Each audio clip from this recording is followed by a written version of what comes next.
isih urip kaya wis anguk-anguk lawanging swarga. Kestaken dawuh. Pandu anakmu kok dadi apik-apik kabeh. Wah, rasah dadak ngrasani sing ora ana. Wektu dina iki aku njaluk pangestu budal marang Wonomarta. Ndak pangestu ni muga-muga lebet ing karya ya nggir. Bisma hakekku aku nyuwun pangestu. Bratasena ora kendhat ngenipun yang sanga Takanda bakal tansah nglakoni semedi sak rampungmu nggonmu babat. Yo ngaturke panuwun. Durna bapakku, aku njaluk pamit. Werkudara, aku arep nglakoni ngenen kemis. Bratasena, aku arep mbok kapake. Bratasena, sajake kowe ora trima atimu. Wah, aja kleru penampa. Dastarata bapakku. Wiwit cilik aku ora dimong karo Bapak Pandu.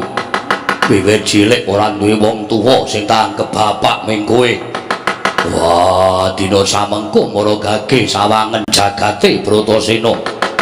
Yen jagatku iki doyong tegese aku modar ning Wonomarta. Nah yen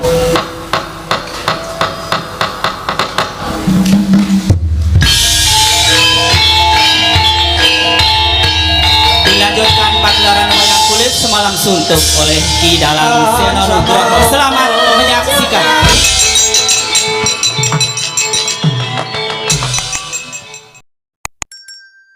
Hari wonten pangendika ing dawuh menapa Kakang Adipati miji dhateng ingkang rayipun Gendari Paman Datulaya negara Ngastina saka pangiraku wis akeh kang padha rawuh wektu dina iki ya mung kok katon tintrim dari wonten pangendika mara sapa ingkang wis kepareng ngabiyantara ning ngarsaning sun menika mboten mangling ingkang rayipun Patih Harya Suman mewah Begawan Durna sampun kepareng sowan rasa paduka Kakang Adipati malah menika ingkang wayang Talakanda Samatmara Siwara Bisma ugi sampun kepareng rawuh Kakang Adipati.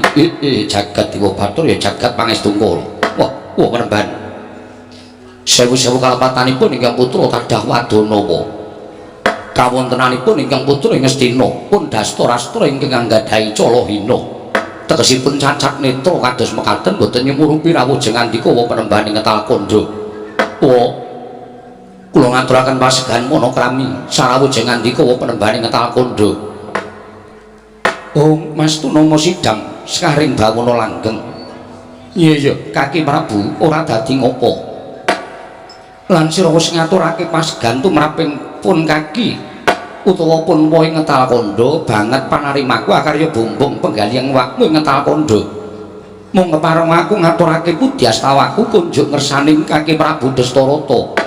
Kula tampi ndadosaken suka marwata suta amawahana kabagyaning gesang kula. Wah penemban mugi kasih caknuangken jeng andika lenggah. Wah penemban Bisma ing Talakanda. Kaki Prabu kaya wis ora kurang kepenak praptaning wakmu ing Talakanda dina samengko iki nggih. Kaki Prabu Dastarata Patih Sengguni prayogakno nggone ngadhep ngarsaning sun. Nggih sampun mboten kirang prayoga anggen kula ngabiyantara ngersa paduka Gusti kula ingkang sinuwun. Namung dene lan saksamunipun kepareng kula ngaturaken sembah sumungkeming pangabektinipun ing abdi kunjuk sandhapada paduka Kakang Adipati Dastarastra sesembahan kula ya suman dak tampa.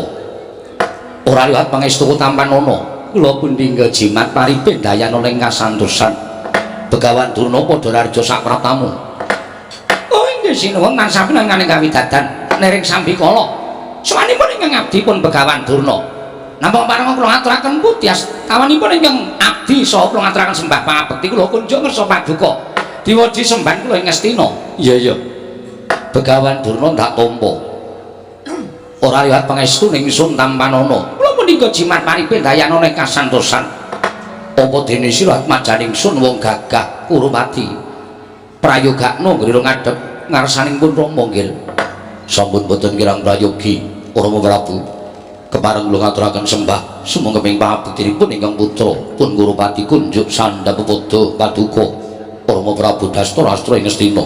Ya ndak tampa.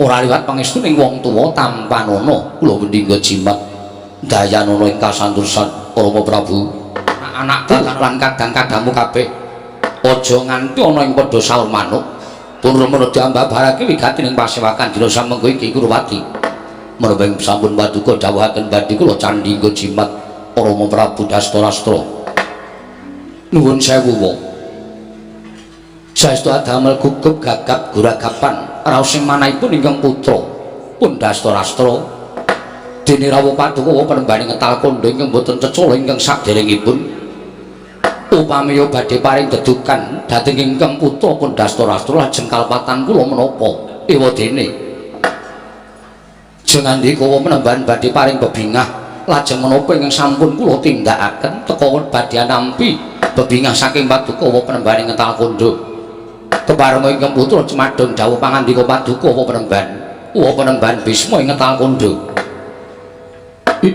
Om Mastu Nama Sidam Sekaring Bawana Langgeng Kaki Prabu wonten timbalan ingkang sepisan Bisma sawanana ing negara Ngastina kaya pisan-pisan aja mbok takokake apa to sababe dene Bisma sowan menang negara Ngastina ngerti ya nggih ngibarate kaya dene kebo ingkang mulih marang kandange aku sowan ana Ngastina kuwi niatku mung bakal tilik marang negaraku tilik marang bumi kelairanku ya bumi wutah getihku ya senadyan adoh paraninggonku mapan ana ing pertapan ngetal kandha nanging jejer putra bumi kaya Bisma ora bakal ngiklasake marang negaraku mula pendak-pendak aku sowan pendak-pendak aku nitipriksa marang Ngastina mau ingkang wigati mung kepengin tilik marang kawula negara Ngastina iki ingkang sepisan dene ndungkap angka loro mung kepengin nyatakake marang pawarta ingkang sumebar warata saindenging jagat apa pancen bener pawarta mau kepara nyata apa mung kandhek ana ing pekabaran babagan menapa penembahan Kaki Prabu wonten timbalan mula Gage Wangsana pitakoning pun wa ingkang kanthi pertitis aja mbok longi aja mbok imbui kula badhe munjuk atur nasa paduka penembahan jungguh kaliyan menapa ing sampun paduka ngendikaaken apa pancen kepara nyata yen to Kaki Prabu Dastarastra wis jumenengake Kurupati minangka dadi Prabu Anom ana ing negara Ngastina tegese yen to sesuk mangsa kawa Kaki Prabu kuwi lengser keprabon ingkang gumanti keprabon ing Ngastina Kurupati Dastarastra kabar ingkang mengkene mau apa pancen kepara nyata tekan pekabaran para Gage Wangsana pitakone awakmu ing ngetal kandha iki Dastarastra sewu-sewu kalapatanipun ingkang putra tadah Wadana penembahan apan kepara saestu menapa sampun paduka dawuhaken bilih kula sampun misuda dhateng anak kula pun Kurupati minangka dadi Prabu Anom lan samangke badhe lumintir keprabonipun ingkang putra ing Astina pun Dastarastra dadi kabeh apa kang mbok tindakake mau pancen kepara nyata nggih kasinggihan mekaten apa penembahan kosek aku tak takon marang Kaki Prabu Dastarastra entuk pakone sapa dene sira njenengake si Kurupati minangka dadi Prabu Anom lan dasarmu apa Kaki Prabu wale-wale menapa tadah duka ing sakelangkung kathah penembahan krana sampun boten wonten ingkang kula toleh-toleh malih persasat sampun kecalan lacak anggen kula ngulari wonten pundi denungipun anak-anak kula para Pandhawa milih kadang kula pun Yayi Kunti Talibrata kula tasih kemutan bilih negari menika istrinipun ingkang kagungan inggih menika para Pandhawa anak-anak kula namung semanten napa-napa penembahan boten mireng dhateng pekabaran ingkang sampun sumebar bilih anak-anak kula para Pandhawa miwah Yayi Kunti Talibrata boten kanthi kanyana-nyana sami pejah kabesmi wonten ing bale golo-golo wonten ing kitha Pramanakati wonten ing Waranawata wonten pesangganipun para Pandhawa duk nalika semanten kabesmi duka geni ingkang dugi saking pundi kula piyambak boten mangertos inggih menika ngandadosaken jalaran pejahipun anak-anak kula para Pandhawa miwah sedanipun Yayi Kunti Talibrata inggih mekaten gandeng sampun ngantos negaring Astina menika kumplang menawi ingkang putra pun Dastarasta lengser ke prabon tumunten kula njenengaken anak kula pun Kurupati minangka dados prabuana wonten negaring Astina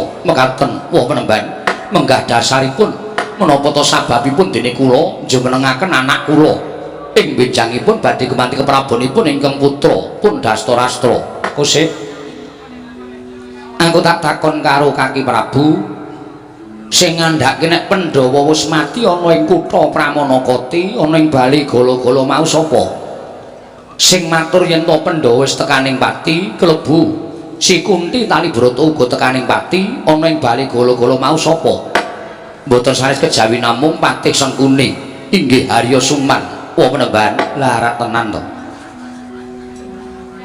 Kaki Prabu wonten timbalan apa aku mbok lirani sambung rembug karo Patih Sengkuni kula sumanggaken wau penemban Purbawasisa wonten asta paduka wau penemban Bisma Suman Patih Sengkuni kula wonten dawuh apa pancen kepara nyata kowe ingkang ngaturake ento Pandhawa wis tekaning pati ana ing bali gala-gala inggih leres saya aku tak takon karo kowe Gagi Wangsul ana pitakonmu kanthi pertitis dasarmu apa lan kanthi bukti apa yen kowe ngarani Pandhawa wis tekaning pati ana ing bali gala-gala inggih nalika semanten kula menika sak sampunipun geni ingkang ngobar bali paremanipun para Pandhawa menika sirep tumunten kula ngupadi wonten ing sak lebeting bali manggihaken rongkongan menungsa cacah 6 ingkang sampun gosong kabesmi awit agenging hakni nalika semanten kula saged mesthekaken bilih rongkongan cacah 6 menika mboten sare kejawi namung rongkonganipun Pandhawa gangsal tuwun Dewi Kunti Talibrata mila tumunten saged kula tetepaken menawi para Pandhawa tuwun Dewi Kunti Talibrata sampun pejah kabeksi wonten ing kitha Pramanakati kosik saiki tak jlentrehke saka ngarep inggih wangsul ana pitakonku kanthi pertitis ya Sengkuni aja apus-apus mboten peremban nalika semana sing yasa bali gala-gala mau sapa inggih undagi ingkang namipun Purocana sapa sing ngakon ingkang dawuh kula ya kuwi bener apa sing mbok aturake marang aku bener inggih terus saiki aku tak takon karo kowe nalika Pandhawa padha mesanggrah ana ing bali gala-gala kuwi Kurawa padha menyang endi Kurawa ugi sami mesanggrah wonten ing sak caketipun bali palremanipun para Pandhawa. Lah saiki aku tak takon karo kowe. Kok iso bali palremaning Pandhawa kobong, mongko bali palremaning Kurawa ora kobong. Mongko jarimu kowe matur yen to bali palremaning Kurawa lan Pandhawa kuwi cecaketan. Kudune upama bali palremaning Pandhawa kuwi kobong, bali palremaning Kurawa ya kobong. Ning kena ngopo kok iso ora kobong? Terus saiki aku tak takon karo kowe. Geni sing ngobong bali palermaning para Pandhawa kuwi saka ngendi? Ayo Wangsulana. Suman kula wonten dawuh. Geni sing ngobong bali palermaning Pandhawa kuwi saka ngendi? Lah menika kula mboten ngertos. Kosek to. Nalika wengi kuwi kowe nendi? Kula sareng kalian para anak-anak kula para Kurawa. Mestine kowe ngerti. Mestine kowe ngerti. Mbok menawi para Pandhawa anggenipun sami mapan tilem boten sami pernah tumuli sukunipun mancal dilah lajeng ngobar bali palremanipun para Pandhawa menika ugi saged wonten malih panyakra bawanipun ing abdi kepatihan Bratasena menika ududipun boten ler atapaning perkara bener karo ora mengko keri inggih lah saiki aku tak takon karo kowe nalika semana kowe weruh bali palremaning Pandhawa kobong inggih kula nyumurupi penemban kok yen bali paremaning Pandhawa kobong kowe sak Kurawamu ora budidaya nyirepmu baling geni kowe woh apa terus Kurawa 100 cacahe mau upama bebarengan padha nyirepmu baling geni tak kira bisa sirep ning sebab apa kaya-kayane lah kok kowe malah meneng wae ora tumindak apa-apa nyumurupi bali paremaning Pandhawa kobong mau Sengkuni panjenengan menika mboten mriksa ampun sok ndakwa. Kula menika sampun bendung kali. Monggo. Kula namung kantun nderek kemawon. Ngene. Tak wiwiti saka ngarep ya. Nggonmu wangsulan kowe dawuh karo Purocana kok nyanca bali palremaning para Pandhawa. Aku ngerti kabeh. Yen kowe tak bukake ning kene gedhoamu lurekmu kaya Jawira. Kowe dawuh karo Pruncana kok kon gawe palermaning para Pandhawa sing digawe saka barang sing gampang muruk. Ya kuwi saka barang sing garing. Tumuli tok wenehi ganda rukem sartane liya-liyane barang ingkang gampang muruk. Wekasan yen disumet sak wanci-wanci bakal ngubar. Kabeh mau wis tak ngerteni, rancangan-rancanganmu mau aku wis ngerti Sumat. Iku pertikelmu nggonmu gawe pati ning para Pandhawa mau janjane aku wis weruh. Lan kowe tak omongi.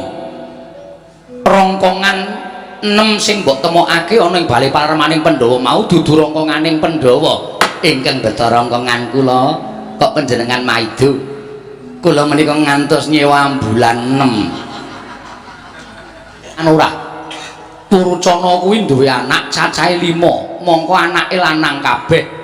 Nalika sak rampunging gawe bali palermaning para Pandhawa, Purcana arep bali ning omahe ora kok keparengake, ning tumuli tok kon turu ning empering bali. Lah sing kobong mau dudu kok para Pandhawa, nanging kuwi rongkonganing anake Purcana sak puruncanane mula cacahe ning 6. Terus tok akoke yen to kuwi rongkonganing Pandhawa. Mangke riyen to kula menika gadah seksi. Lho, seksimu sapa? Kakang Penemban Durna. Apa Durna ngerti rongkongan cacah 6? Lah ya ngono to Kakang, sampeyan prisa dhewe. Nyatanyipun sampun nyebar para prajurit tepung gelang kekalangan boten saged manggihaken para Pandhawa. Panjenengan menika ngayawara bedhakipun panjenengan menika tresna kaliyan Pandhawa. Lan panjenengan boten tresna kaliyan para Sata Kurawa. Suman, aku ki wong tuwa. Kurawa ya tak tresnani, Pandhawa ya tak tresnani. Karepku kuwi antaraning Pandhawa karo Kurawa kuwi aja padha bentak sirah, aja padha regejegan. Ning wangune pancen ana menungso sing seneng benthik-benthikke Pandhawa karo Kurawa. Wiwit kuncung nganti gelung, wiwit jabang nganti celaprang ora leren. Nggonmu tak iki mengko ora bakal becik kedadiane ning negara Ngastina.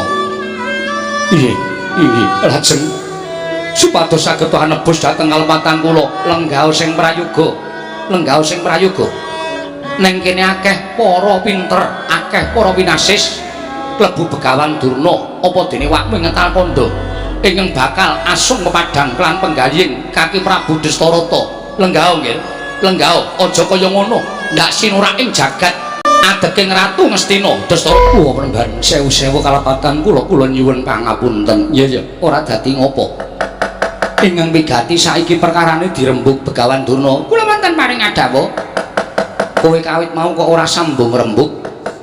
Mara gage matura, iki carane kepiye supaya kabeh padha trimane. Oh, kandhak blaguduk suwaru gembel, sumarante hawela.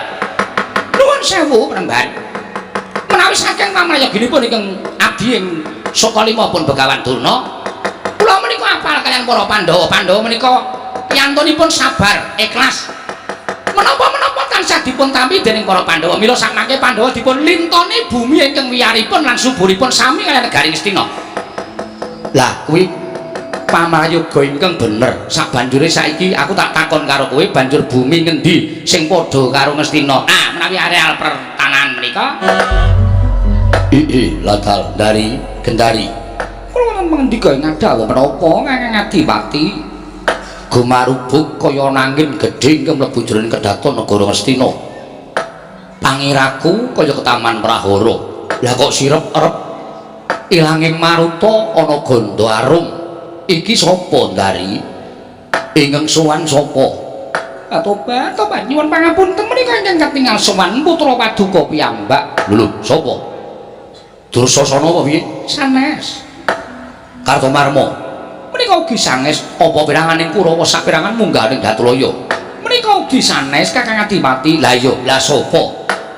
Menika putra Paduka mingkat bajanipun Nyanyi Kunthi kali Brata. Pun Bratasena. Sapa? Bratasena. Bratasena anakku. Inggih kasinggihan mekaten. Suman mau nendi? Sengkuni mau nendi? Gene suaramu kaya mengkono. Destarata bapakku, aku ngaturake basaku katura. Yo tak tampa cah bagus pangestuning wong tuwa tanpa nono. Ndak gegem dadekake jimat. Bisma kakekku aku maturke sembah. Ladal putu, iya. Rahayu yo nggir tansah kinalisna saka rubeda.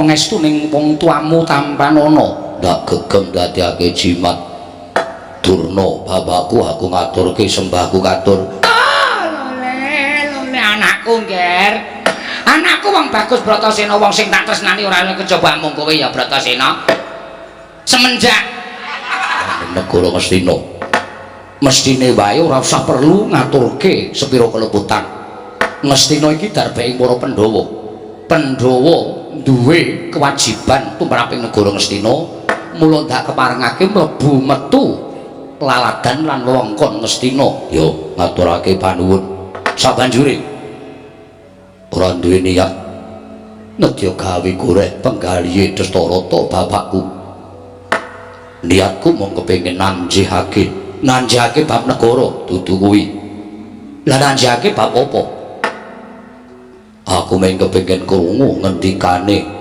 saka Dastarata bapakku duk nalika Bapa Pandhu bakal nurut marang Kasedan Jati Bapa Pandhu weling apa karo Dastarata bapakku ya nadyan wis mataun-taun nang aku ora bakal lali Kakang Adipati kula titip anak-anak kula Pandhawa kula tringgala kenthah tuwin kula titip negari Ngastina saketahipun mangke menawi anak-anak kula sampun dewasa Ngastina menika kula aturi mangsulaken dhateng pangaosipun para Pandhawa ngono mungguh ngendikane bapakmu ya Yayi Pandhu para gage saya aku tak matur Pandhawa wis padha dewasa Pandhawa wis padha iso mulir budi ngasah kadewasan dina samengko aku diutus dening Kunti Babu supaya nanjihake bab negara Ngastina mula wektu dina iki aku njaluk keterangane Kegumathuk babagan negara iki bakal mbok balekake marang Pandhawa wutuh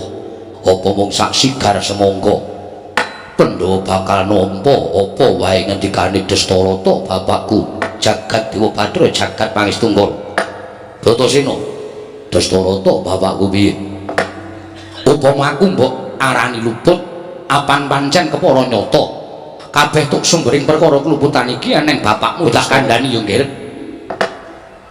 nalika sak candra ingkang kepungkur ana ingkang biyawarakake yen to Pandhawa wis tekaning pati mula gandeng Pandhawa tekaning pati wis ora ana sing tak toleh-toleh meneh kejaba mung kakangmu Sikurupati aja nganti Ngastina iki komplang ora ana ingkang lenggah dampar tumuli sakwise aku ngerti yen to Pandhawa wis padha tekaning pati nadyan kabar mau ora nyata awakmu ing Ngastina misuda marang kadangmu si Pambayun ya kuwi Sikurupati minangka dadi Prabu Anom monggo wis kabeh sumebar warata saindenging jagat yen to ingkang bakal gumanti ke Prabu Ngastina kuwi Sikurupati lho yen to nganti ucape Ratu Ngastina iki blendra-blendre kaya banyu tumumpang godhong sentre donyana cerak nyono padha mestani yen to Ratu Ngastina ki wong sing ora tetek marang kewajiban kanalindrane yo mula reksanen kanalindraning wakmu ing Ngastina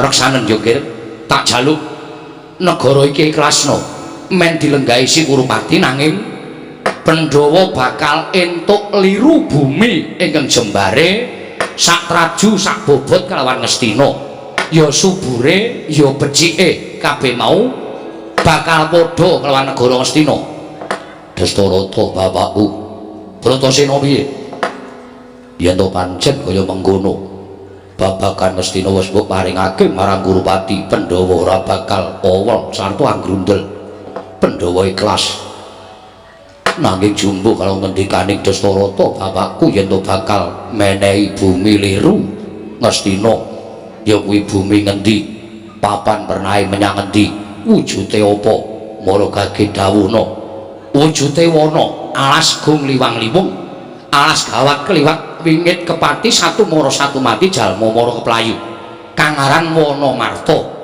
Wanamarta minangka dadi liruning negara Ngastina Babatana Bratasena Babatana yen bisa mbok babati yasa negara Muktiya Ngawibawa Nyakrawati ana ing bumi tanah Wanamarta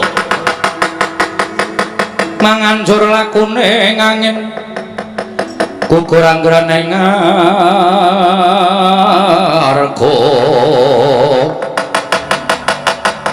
Kukurangrane ngarga kura kurnita kakiri kiri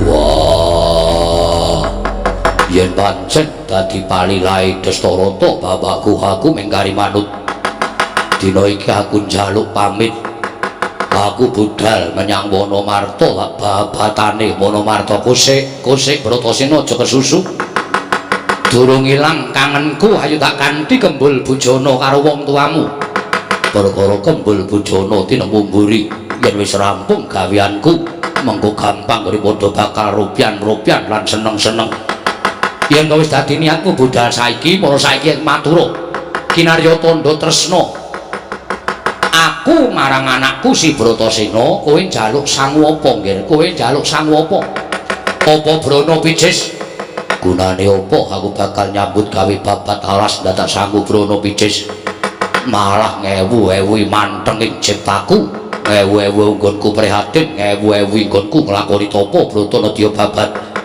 apa njaluk pira wadyabala supaya ngewangi nggonmu babat Wonomarta yen iso tak lakoni dhewe apa ora nyuwun wadyabala kinarya ngrewangi nggonmu babat sesuk yen dadi negara upama aku kelakon babat yen aku mukti ning negara Ngamarta wong-wong sing padha ngrewangi aku mesti padha ngrasani karo aku Pandhawa kaiso mukti merga saka aku mula aja nganti nggonku nglakoni pegawean iki mutangke budi marang sapa wae aja keputangan budi marang sapa wae iso tak lakoni dhewe ora iso ya tak lakoni dhewe kanthi cara mangkono aku ora keputangan budi marang sapa-sapa lan ora mutangke budine sapa-sapa kowe adalah jagat Dewa Bathara ya jagat pangestu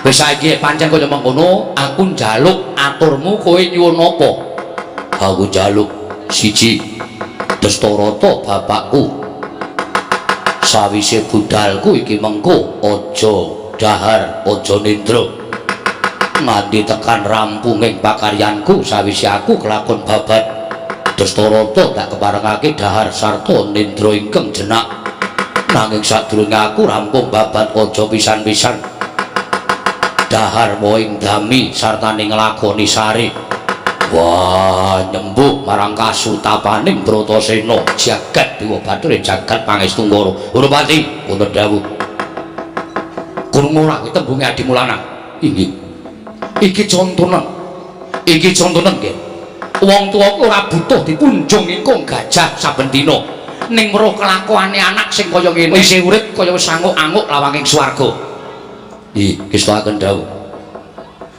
Pandu anakmu kok dadi apik-apik kabeh wah rasah dadak ngrasani sing ora ana wektu dina iki aku njaluk pangestu budal marang Wonomarta ndak pangestu ni muga-muga lebet ing karya ya nggih Bisma hakekku aku nyuwun pangestu Bratasena ora kendhat ngenipun yang sanga takandha bakal tansah nglakoni semedi sak rampungmu nggonmu babat yo ngaturke panuwun Durna bapakku aku njaluk pamit Werkudara aku arep nglakoni ngenen kemis pisan meneh aku nyuwun pamit Surtiti ati-ati duga-duga Diwasena aku arep mbok kapake Bratasena sajake kowe ora trima atimu wah Dastarata bapakku wiwit cilik aku ora dimong karo Bapa Pandhu wiwit cilik ora duwe wong tuwa sing tak anggap bapak ming kowe wah dina samengko mara gageste Bratasena yen jagatku iki doyong tegese aku modar ning Wonomarta nah yen jagatku jejeg tegese aku bakal kelakon babat Wonomarta aduh jagat Dewa Bathara jagat Pratingawelatan kumesar penggali awakmu ing Ngastina Bratasena ndak sumur wonten ben ana dawuh apa Kaki Prabu kula ngaturaken panuwun dening anak-anak kula bendhawa tasih gesang wonten ing alam padang ora saka pun bapa nanging pancen kabeh keparenging dat kamurweng dat lho nggih matur sembah nuwun tanpa pepindhan Urupati wonten dawuh iki mau iso kinarya kaca benggala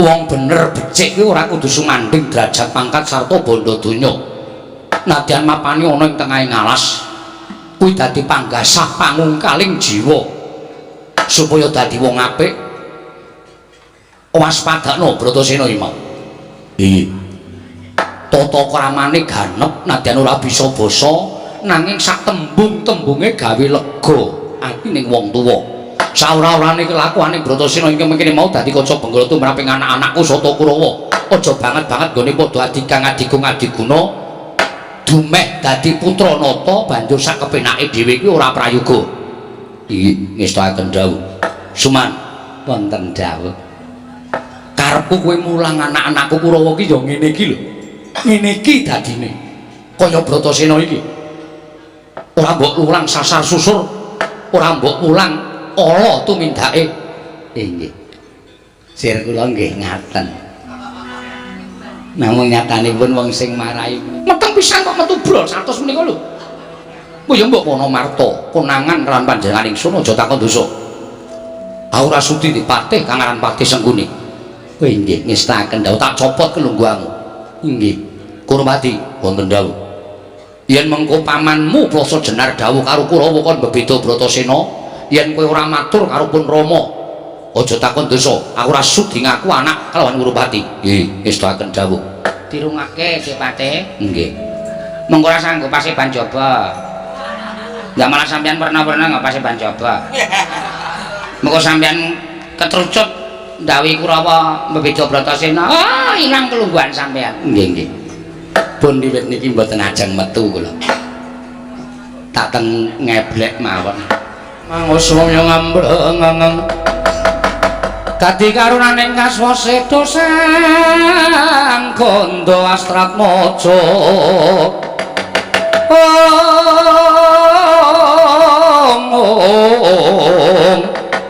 long lalu mangulati surya mangrang sang wayah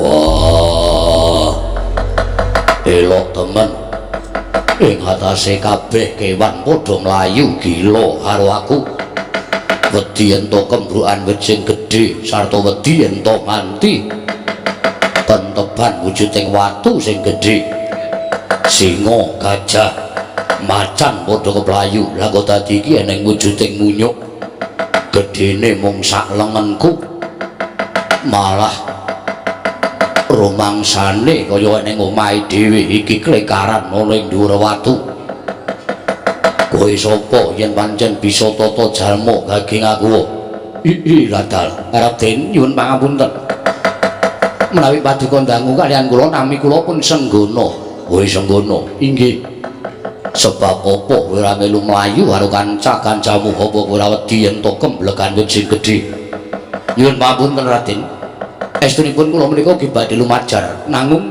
nuwun sewu kula menika nggadahi cacat kula menika mboten saged mlampah tegesipun kula menika wanara ingkang lempoh kowe kethek sing lempoh ih kasinggihan mekaten yen nganti kowe ora lunga kemblekan watu kowe ketiban wit sing gedhe kowe tekaning pati sampun kula ikhlasaken nyawa kula jenyatanipun sampun boten ingkang wonten ingkang tetulung dhateng kula ih kajengipun mbok menawi sampun pinesti kula kedah pecah wonten telenging Wonomarta yen kowe mati sing kelumputan aku mergo aku sing babati Wonomarta lha lajeng kedah kados pundi wong nyatanipun kula mboten saged mlampah kula mboten saged lumajar saiki ngene upama kowe tak uncalke aja nganti mapan ana ing papan kene piye ning upama kowe tiba ning padas tiba ning jurang upama kowe cilik lara gedhe tekaning pati aja ngluputke karo Bratasena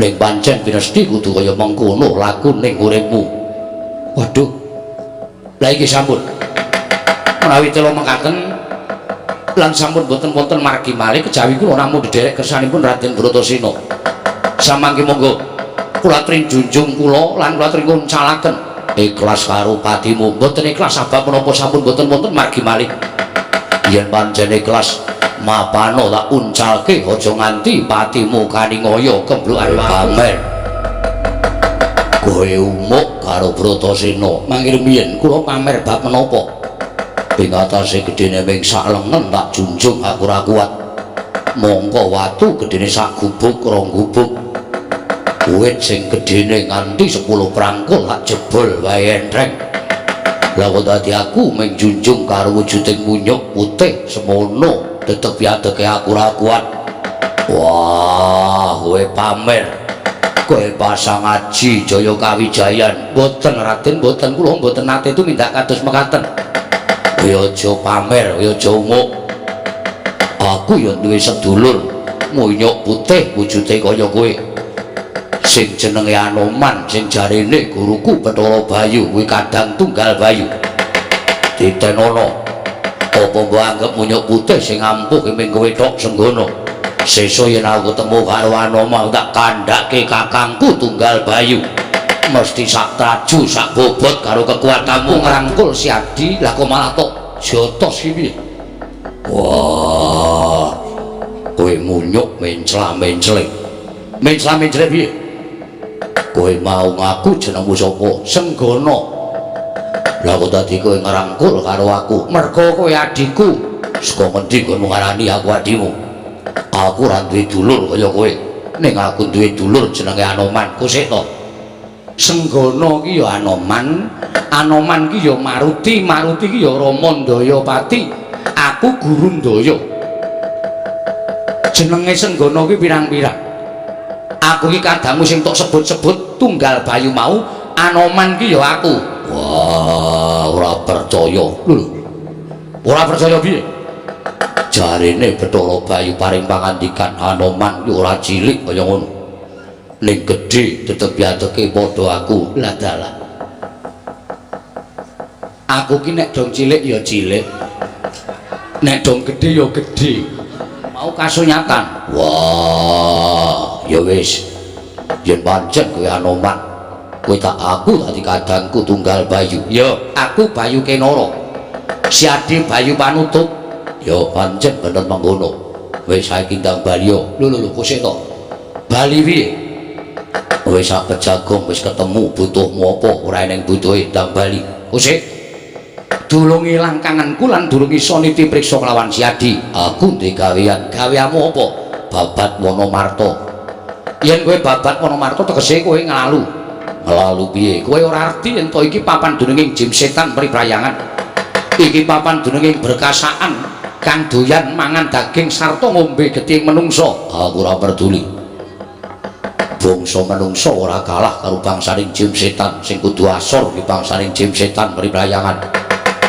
epek kedoane ngatose aku menungso kalah karo bangsaning jim setan priprayangan kowe minggato dadi si Adi tetep bakal babat mestine kaya ngono yen si Adi babat Wonomarta tak ewangi ora sudi lho kusik to aku ki duwe niat apik ngewangi karo si Adi wono iki lak tak babat ya babat dhewe ora kelakon ya tak lakoni dhewe apa ora entuk aku ngrewangi lawan si Adi ora entuk dasarmu sesuk yen wono iki kelakon dibabat monggo kowe ngrewangi karo karepe Bratasena tan muruma sesuk kowe kandha karo kanca kiwa tengenmu yen Bratasena mukti nang negara Ngamarta utawa ning Wonomarta kelakon dibabat mergo saka nggonmu ngrewangi aku wegah keputangan budi aku wegah mutangke budi wis bali yo aku ora duwe niat kaya mengkono pamrihku tulus lahir batin belani lawan si Adi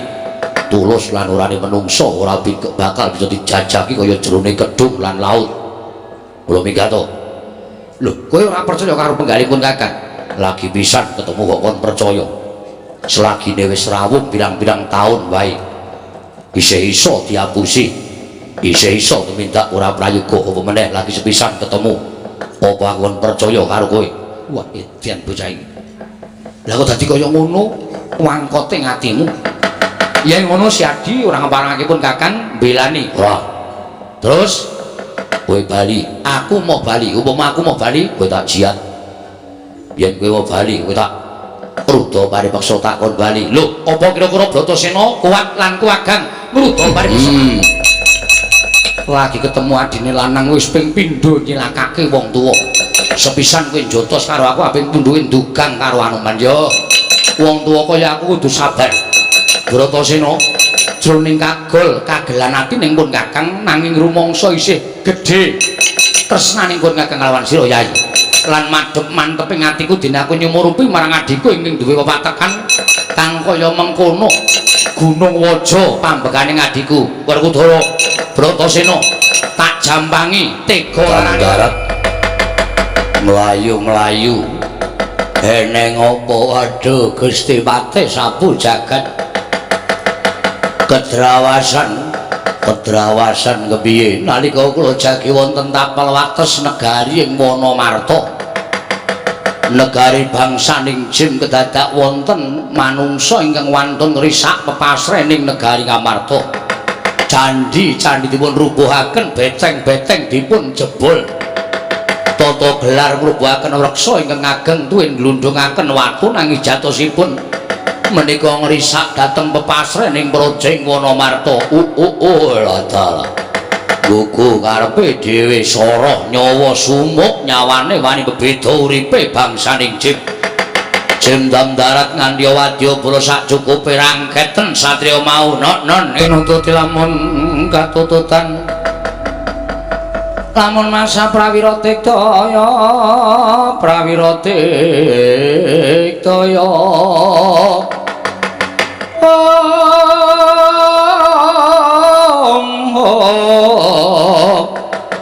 Ronanggono magawe gelari rawang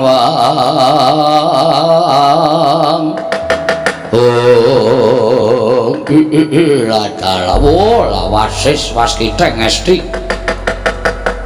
ngerti karo glibeting bangsaning Jim ana urip ke cat katon cat ora kowe bangsaning apa ladal aku bangsaning Jim sing tunggu Wonomarta kene Raden kowe sapa Satriya Sato Arga Raden Bratasena ya kowe sapa Jim dam darat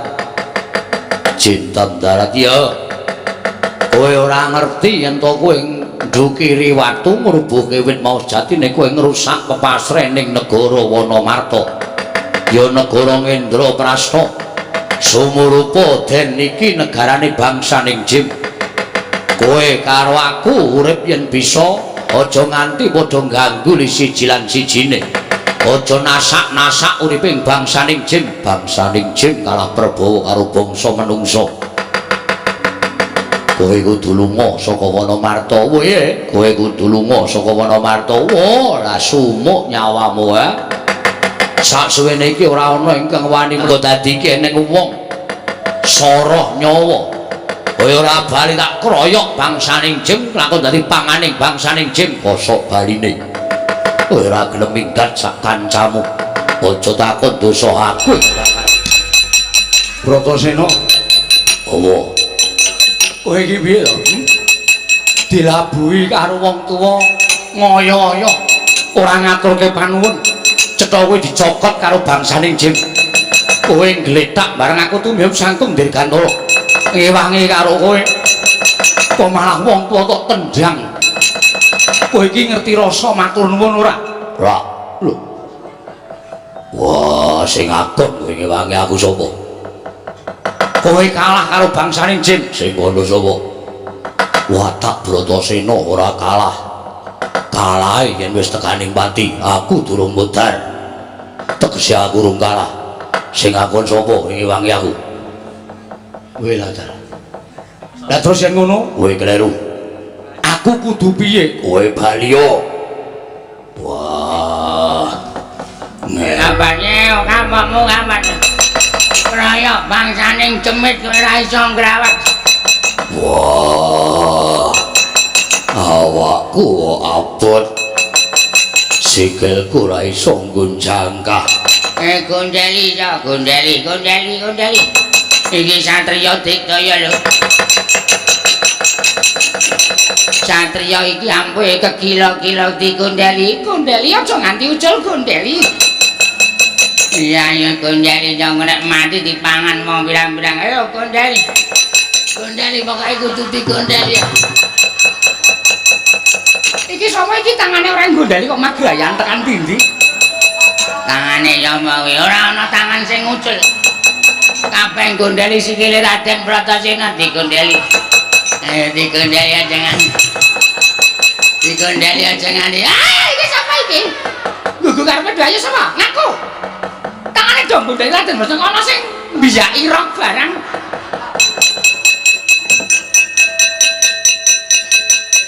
Yo ayo ayo. Yo ayo ayo. Nek ora dikendeli ndak tuman wae. Wong ae dikendeli ayo. Ayo. Jlambrok. Puntadewa kunde babu awakku abot. Ora iso dienggo nglawat bebau kiwa tengenku abot sikilku abot ora iso nggonjangkah. Kowe mrene aku tuku wong ki aja sok kemewat kaya ngergem jimat kaya wani ndilat persiapan. Sak dhuwur-dhuwure langit isih ana langit. Sak pinter-pintere wong ana ing jagat kuwi isih ana sing pinter, sak kendel-kendele wong isih ana sing luwih kendel. Bratasena kowe kena ngopo? Lah kok meger-meger ora mubah, ora musik. Keringetmu nganti kaya dineres kaya mengkono. Wah. Permati Puntadewa aku tulungono. Pusina.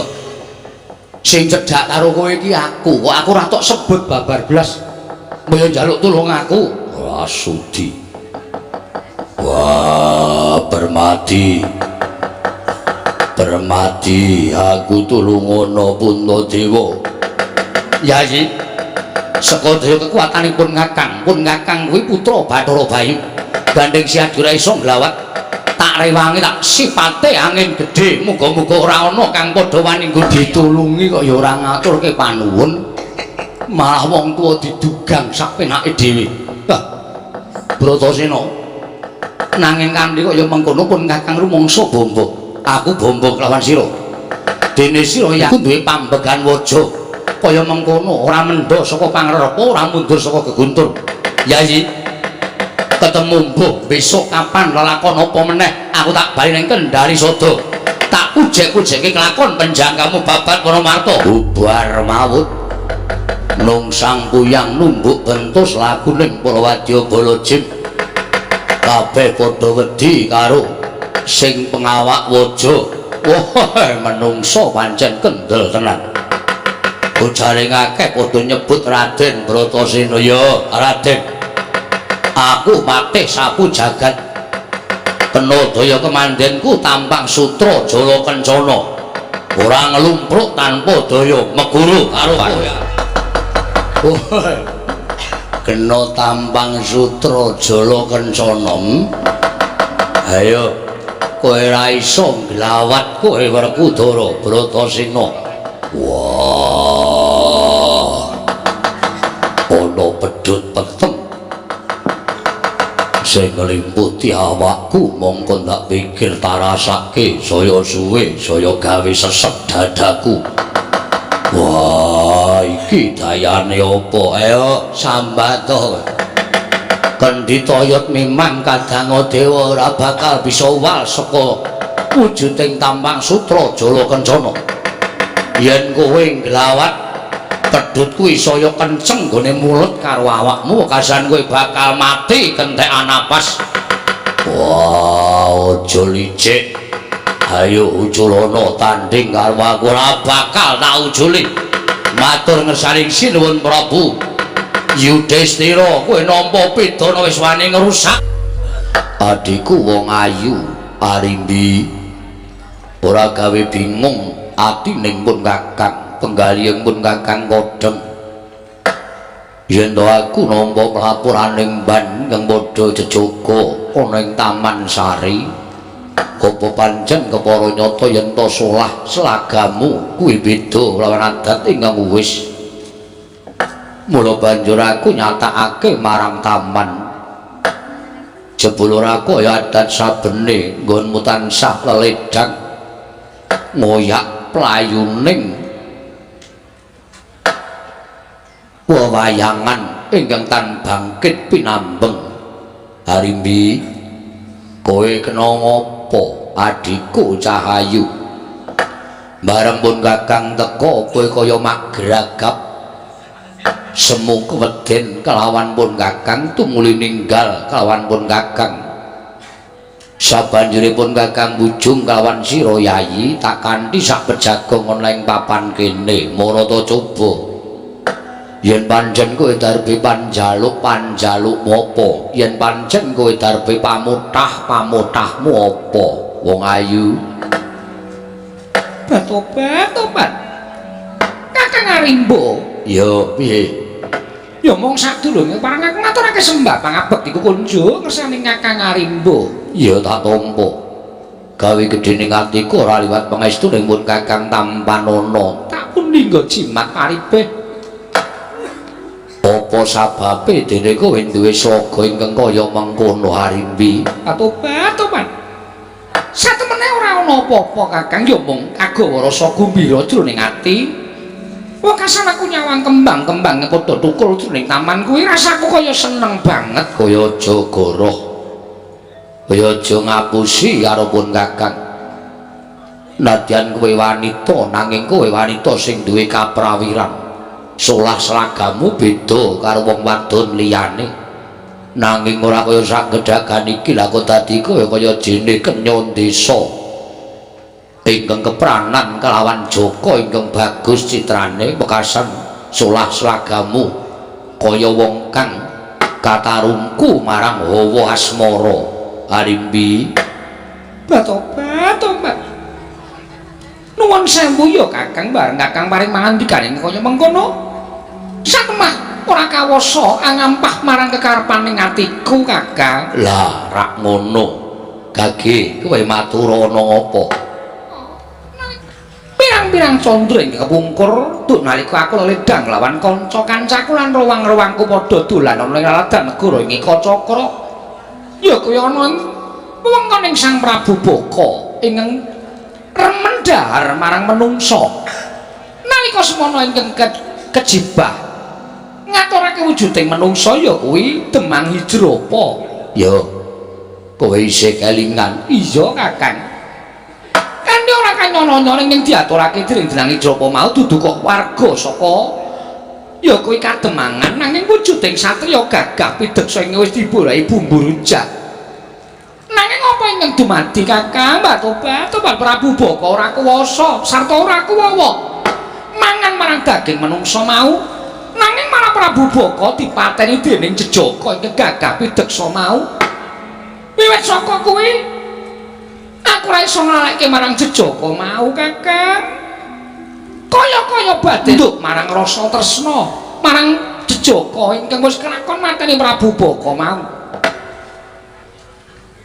Jejaka sing wis kelakon mateni Prabu Baka iya Kakang lah banjur sapa yen pancen pun Kakang dikeparengake ngerti pun Kakang mbok lilani ngerti sapa nom-noman mau tumuli kowe matur marang pun Kakang Harimbi apa yang aku matur saning pun Kakang ora duka adikku diadikku Cahayu pun Kakang kuwi ganti ning wong tuamu yen tono panjalukmu mesti aku mbudidaya bisa minangkani ngaturake panuwun ingkang tanpa pepindhan ya Kakang iya ora dadi ngopo ngene ya Kakang bareng aku ambuh-ambuh lawan wong karang pradesan mapan ning laladan ing Kacakra padha ngendikake yen to Jejaka wis bisa lateni Prabu Baka mau ora oleh kejaba mung atmajaning Dewi Kunti Kalibrata ya kowe ingkang Raden Bratasena tobat wiwit dina kuwi aku ora iso lali karo citraning Raden Bratasena ing tansah gumana musik ana ing paningalku Kakang ndak kipatake ora ilang malah saya ngeledha apa iki ingkang diarani ketukulan rasa tresna jroning atiku Kakang nganti tekan wektu dina iki ora lega rasane atiku yen to ora winengku garwa dening Raden Bratasena mula kasangka kuwi ya Kakang nyuwun iga bertikale Kakang sarta lilamu dina samangka aku bakal ngunggah-unggahi Raden Bratasena supaya kelakon panjang aku winengku dening Raden Bratasena Kakang Arimbo Semangka hanggro sesumbar Lindo bumi kuncing kumaluduk Kumaluda kuntur ketop lumembak menyukang kumambang. Latala kosek. Aja nganti keseluruh dalan sing kleru. Yen kowe kuwi seneng karo wong lanang, liyane Raden Bratasena, mesti aku ora bakal mambengi kekarepaning adhiku wadon. Nanging Arimbi, kudune kowe ngerti yen Raden Bratasena kuwi anake Dewi Kunti, ateges kuwi putraning Prabu Pandhu. Arimbi, kowe tak kandhani sedane Kanjeng Rama kuwi sing nyedane Prabu Pandhu. Kakang sing kleru. Lho, kok nglerokke wong tuwa? Sedane Kanjeng Rama ki ora Prabu Pandhu Dewayana kuwi ora nanging Kanjeng Rama ki banget nggone tresna kelawan Prabu Pandhu. Nganti Kanjeng Rama Prabu Trembaka kuwi minangka dadi muriding Prabu Pandhu duk nalika semana perang tandhing. Ora sengaja Kanjeng Rama kapuping ana Madyalaga. Nanging kejaba saka kuwi tak kira wis imbang sak praju lan sak bobot. Merga sukuning Prabu Pandhu kecocok pusakane Kanjeng Rama, ora suwe kan Prabu Pandhu tumule uga seda mapan ana ing kasuwargan. Tegese babakan iki ora usah pinardawa. Perkarane ya Kakang tinupet semene wae ora usah dadak Kakang tumuli duwe rasa gething keburu sengit kelawan putra-putraning Prabu Pandhu Dewayana. Gosek. Ora perkara gedeng keburu sengit. Kepiye wae nadyan kanthi pawadan wong liya peranging Pringgondari lan Ngastina mau dadi dak-dakaning pasulayan antaraning Pringgondari lan Ngastina kudu madheg dhewe-dhewe. Wis ora ana sambung antara Pringgondari lan Ngastina. Mula yen to nganti kowe nganti suwita marang mungsuh, tegese kowe bakal nyengsarake kelawan Kanjeng Rama ingkang semapan ing kasuwargan. Aku ralilo yen to kowe suwita marang Raden Aiklas, malah yen perlu Raden Bratasena gelem boyong Dewi Arimbi adhiku wadon kudu netepi marang jiwa kasatriyane. Jiwa kasatriyane piye? Kudu wani bedah negara boyong putri. Kuwi wong lanang sejati. Ora kok mung enak-enak lungguh ning pertapan Sabtawarga teka-teka ana wong wadon sing munggah-unggahi. Kuwi wong lanang sing epeh gedhoane, ora gelem tumandang karya lan netepi marang jiwa kasatriyane. Mula yen Raden Bratasena duwe karep kepengin garwa karo adhiku Arimbi, apa kowe ingkang munggah-unggahi lawan Raden Bratasena? Entenana wahyaning mangsa kala Raden Bratasena tekan Pringgondani lan nembung apik-apik karo adhiku wadon Arimbi. Tobat ora bakal kelakon ya Kakang, ora bakal kelakon. Jejer nyatane katresnanku ku pabane wong keplok mung tangan siji ora bakal bisa muni. Kula gandeng gone Ki Arimbi dina sangka bakal tak jumbuhake marang penggaling Raden Bratasena. Kok menawa Raden Bratasena tresna karo Arimbi, tobat iki dadi pulunge Arimbi iso tinampa dening pasutanku dening Raden Bratasena. Arimbi aja wangkot. Kaya aja wangkal. Kaya aja lunga-lunga saka Pringgondani. Kowe nang kene wae ora usah suwita Raden Bratasena dipalang ana bakal mlumpat diranté bakal medhot. Yen Kakang Arimbi ora gelem mangesoni kelawan aku, cukup lenggah ning negara Pringgondani ora usah dadak melu-melu perkara iki aku tak. Arimbi mak berubut tumane mabur kabeh. Nganti mlebu nang irungku, lah dalah kowe ora ngerti kekarepaning pun Kakang Arimbi. Derajate Raden Bratasena aja nganti dirasani marang sak pepadaning satriya. Jiwa satriya yen pancen kepengin boyong putri kudu wani bedah negara kuwi lagi ngatonake jiwa kasatriyane. Yo, yen kowe ora gelem nunggu Raden Bratasena negara Pringgondani, yen kowe ketemu karo Raden Bratasena tinampa pasuwitanmu Arimbi kanggo ngetokake rasa tresnaku marang adhiku wadon lan junjung derajate bojomu. Bratasena kudu iso mbondo ratu Pringgondani. Ndara. Lah kok dadi sampean mandhap saking pertapan Sabtawarga ngawe sanggyaning ngrepat punakawan klebeting ngabdipun Semar. Kula nyadong dawuh Den Kakang Semar. Dalem Nolo garing Petruk apa dene kowe Bagong? Dalem Ndara wonten dawuh Den. Wonten timbalan Ndara. Ngerti yo. Lamun dina iki Kakang Mas Bratasena nampa dawuh pangandikaning Kanjeng Prabu Dastarastra. Nalika semono Kakang Mas didhawuhi dening Kanjeng Ibu supaya nanjihake negara Ngastina. Nanging jebul Ngastina wis samapta ing gati sawiga ing diri bakal jumenengake Kakang Mas Kurupati minangka nalindra ing Ngastina tumuli Kakang Mas Bratasena pinaringan dawuh dening Kanjeng Wadastarata bakalan entuk liru bumi ingkang subur lan jembari padha Ngastina. Ora ana kejaba mung Wanamarta Kakang Semar. Mula wektu dina iki Kakang Mas Bratasena wis ndhisiki babat ana ing Wanamarta. Kanjeng Ibu dawuh kelawan Permadi kinen sumusul rewang kelawan Kakang Mas Bratasena Kakang Nayantaka. Samareka den prayitna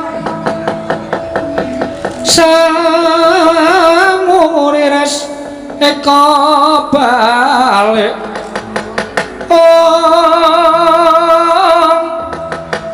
titiyani gandayani tresna purnama sasi gilar-gilaran ing tengah latar milang lintang Bima Sekti.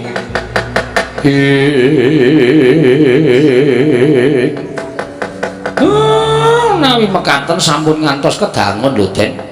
Sabab kula mireng keplayu. Nek sampeyan mboten ngati-ati menika mangke mboten uruma badhe ngembet dhateng kesugihanipun ingkang Raka Ndara Bratasena anak mojone ingkang Nidumawa ing Tawang Towang. Lenepat ing Tulaman Raden kula ing merpeki dhateng jengandika Petro nun ana pendhita yaksa merpeki kelawan aku ngatos-atos lho Den ngatos-atos niki ning tengah wana ngati-ati lho Den ngatos-atos dipernahke lan nyuwun pangapunten menawi kula menika donyanipun benten kaliyan panjenengan mula ndak wis padhake cat katon catura kula bangsaning Jim namung madhep Brahmana Begawan Anggara Parna inggih ngaran Jim Citrasena. Begawan Anggara Parna ya Jim Citrasena. Nggih. Wigatine apa dene kowe merpeki kelawan aku Penemban. Nuwun sewu panjenengan sinten? Panengahing Pandhawa. Saka ing Sawarga aku Permadi Adi ya dasar para nyata. Wingking-wingking sinten? Aku ya bangsaning Jim. Sapa kowe? Jim dan Jum. Kowe ngapain ngene iki, Tru? Ya saura-urane ya pengen aku pengen anu ketok ngono lho. Iki pono kawanku Petruk karo Bagong. Lah dalah padha celumetan. Ana wigati apa Penemban? Raden. Jengandika badhe tindak dhateng pundi? Sumusul kelawan kadangku tuwa. Kakang Mas Bratasena nggone babat Wanamarta. Nggih, nai ngaten monggo. Katuran kampir mboten ketang amung telung kedheping paninggal lenggah sawetawis wonten ing pertapan Sumur Gumulik. Wigatine apa kula mboten saged ngaturaken wonten ing mriki. Penemban, yen sampeyan ora bisa ngendikake ana ing kene sing gedhe pangapuramu, aku ora bisa mampir ana ing pertapan Sumur Gumulik. Menika wigati tumrap panjenengan kelawan ingkang kadang anggenipun mapan wonten ing Wanamarta. Nadyan wigati dikaya ngapa luwih wigati nggonku bakal semusul kadangku sepuh. Kula sing gedhe pangapuramu. Wah, Raden sampun nganten to. Monggo. Mangke kula mindhak dipun dugani ingkang kawogan.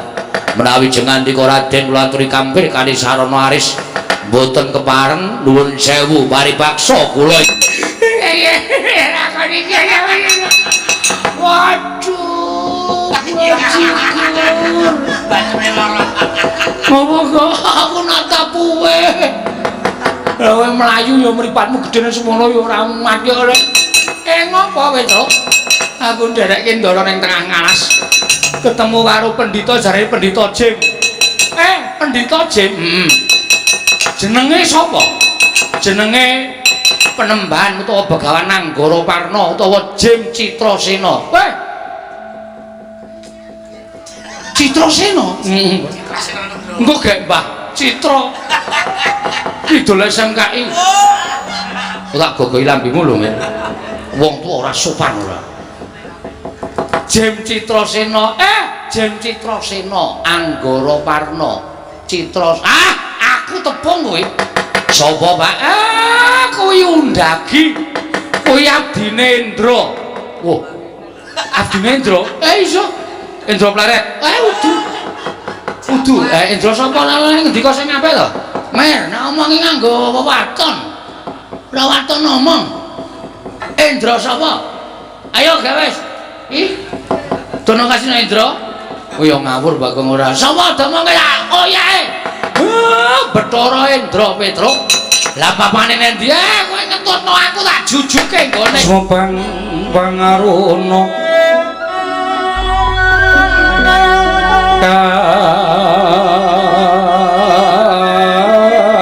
Tinetraning uga apa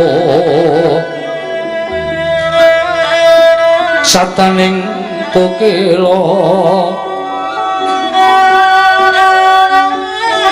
ringkani kala sagatar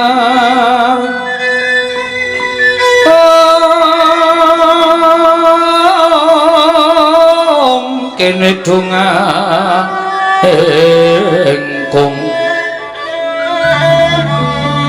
lir wuh sing pine panca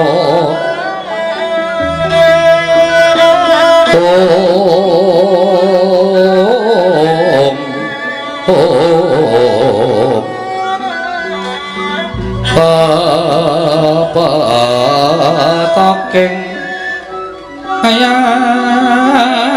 mono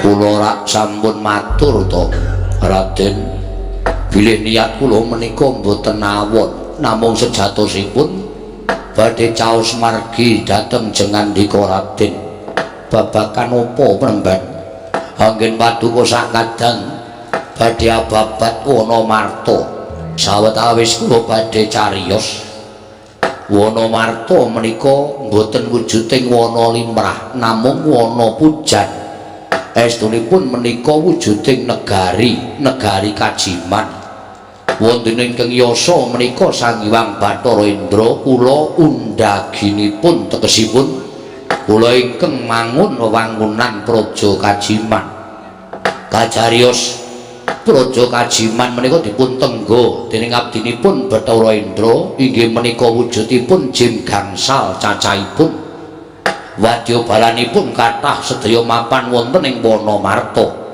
wonten ingkang lenggah dados Nalindra jim wonten ing Wonomarta ingkang jejuluk Prabu Yudhistira kadangipun angka kalih nami Raden Dandun Wacana angka 3 Raden Danang Jaya angka sekawan gangsal kembar namipun Tripala Dama Granti Yudhistira Dandun Wacana Danang Jaya Tripala Dama Granti inggih Raden. Lah kacarya sawetawis kula menika rak nembe dipun timbali Sang Hyang Bathara Indra. Paring dawuh kaliyan kula Anggara Warna negara jim Kajiman Wonomarta Pustiti Wanci kababar kamanungsan. Wonten ingkang bakal nampa triman kanugrahan negara mau ora liya kejaba titah ingkang cacahitan prabéda kaya abdiku bangsaning jin sing mapan ana ing Wonomarta satriya 5 cacahe kang aran Pandhawa ciri getheke wis dingendikake dening panjenengan ulun golek ana sarta wene ana jaya kawijayan ya kuwi keringkianing bangsaning jin mila panjenengan kula boyong rawuh wonten ing sumur gumuling menika namung badhe kula caosi pusaka 3 cacahipun ingkang dados inggih menika keringkianing bangsaning jin setunggal inggih menika ingkang winastan Lisah Pranawa angka kalih oyot bayura, angka 3 watu timpuru. Lisa Pranowo menika menawi dipun sataken wonten ing netra saged sumuruk bangsaning jin. Oyot bayura menawi dipun sabetaken bangsaning jin saged lumpuh boten gadhahi daya. Wontene watu timpuru menika menawi dipun sawataken bangsaning jin saged lebur tumpur tanpa dadi. Tetiga pusaka menika mugi paduka tampi saged dados sarana anggen paduka ngrencangi kadang jengandika Raden Bratasena babat Wonomarta supados enggal rampung pakaryanipun saengga nampi bebingah saking Sang Hyang Bathara wujud negari Kajiman menika kala wau Raden. Pandhita kang kinarya wangsit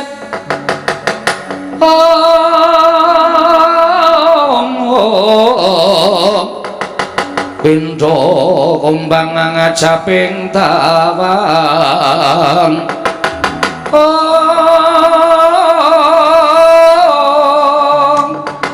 susu angin ngendingane miang kalih ing kangkung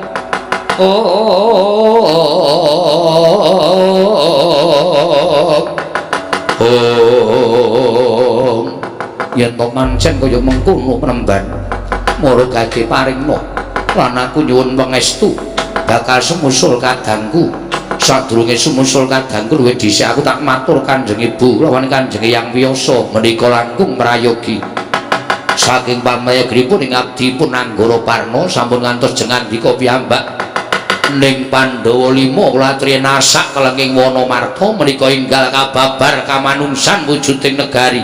Iya penemban mara gage paringna penemban